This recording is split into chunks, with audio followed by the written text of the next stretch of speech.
I'm good, brother. How about you? I'm great, man. I'm great. Looking forward to this Unsung tribute episode tonight to the great James Brown. I'm sure you're looking forward to it as well. I am super looking forward to it. And matter of fact, we got to touch on this real quick because you had your own Unsung episode that aired last year, and a lot of people got to find out some interesting stuff about you. How was your experience with the whole Unsung thing for you? You know what? I really enjoyed being a part of it. I never expected to even have an Unsung, but so that was kind of surreal for me. So I thought it was kind of dope, man.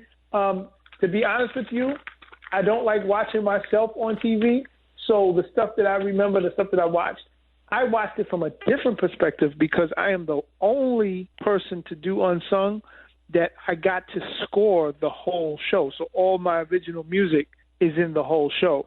So I got to see it from an editing standpoint, a whole different side. So, I really appreciated that. Oh, okay. Okay. Yeah, that is pretty cool. Matter of fact, they talked to me. I was actually going to be a part of your episode, but they had already started the editing before they brought it to me, so I didn't end up getting to participate, man. Oh, okay. But, yeah, that's right. Now, let me ask you this. Now, you came up in the hip-hop game doing what people call the golden era, and in the golden era, James Brown got sampled a whole lot, man. So when you were doing your thing, when you came out, did you want to kind of go that route like everybody else was? Because, it was just kind of the standard, or did you try to say, well, no, I'm going to try to do my music a little bit different? Well, yes and no. It's a double-sided coin because, sampling at that time and using James Brown, it wasn't necessarily a thing where it's like, okay, let's grab a James Brown record.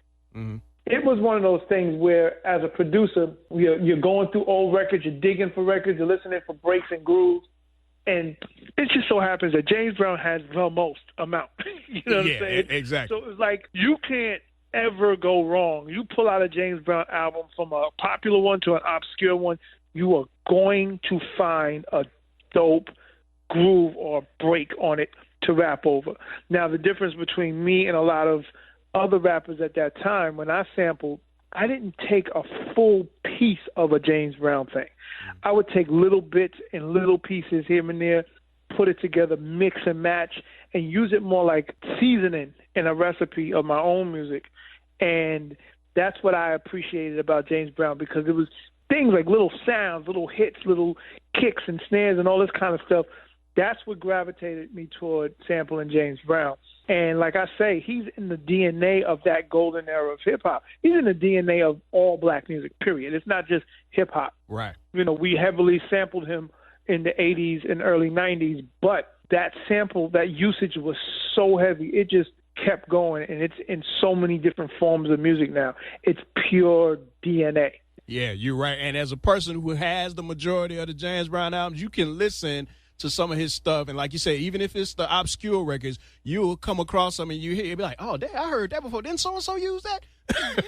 Yeah, and that's the coolest thing about James Brown right now, is the fact that he crosses generations. When he first dropped records, that was his generation, right? Right. So now my generation, when I was a kid, we rediscovered James Brown through hip-hop. Now, you play James Brown records for a younger generation, they start tripping. They were like, oh, I thought so-and-so, I thought that was Puffy's record. Right. I thought that was so-and-so's record. And then they start to learn a history, and they can't, it's great to see their faces explode when they go like, oh, wow, I didn't know this record came from that record.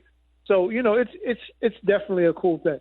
Yeah, you're right, man. It really is. And it's good to see when you can educate younger people on what he did, not just him, but a lot of the great artists. But and I think a lot of people are going to be educated tonight in a couple of different ways with this tribute episode, man. I'm like I said, I'm definitely looking forward to it. We definitely want to encourage everybody to check out TV One tonight. It comes on 7 o'clock Central Time here in the Dallas-Fort Worth area on TV One. I'm in it. Kwame is in it. There's a whole lot of people in it, and it's all about the great James Brown. Because and he's the thing that people got to remember too. This is the first tribute episode that they've done. That don't mean it's gonna be the last. So we might end up saying, Michael Jackson and Prince and Whitney Houston, a lot of different folks. So if this one does really well, they're going to be looking to do some more. Yeah, definitely. Well, Kwame, thanks a lot for your contributions to the episode, to the music game, period. I know you ended up coming back later on, producing a bunch of stuff that people didn't even know was you, like he said in the episode that you did.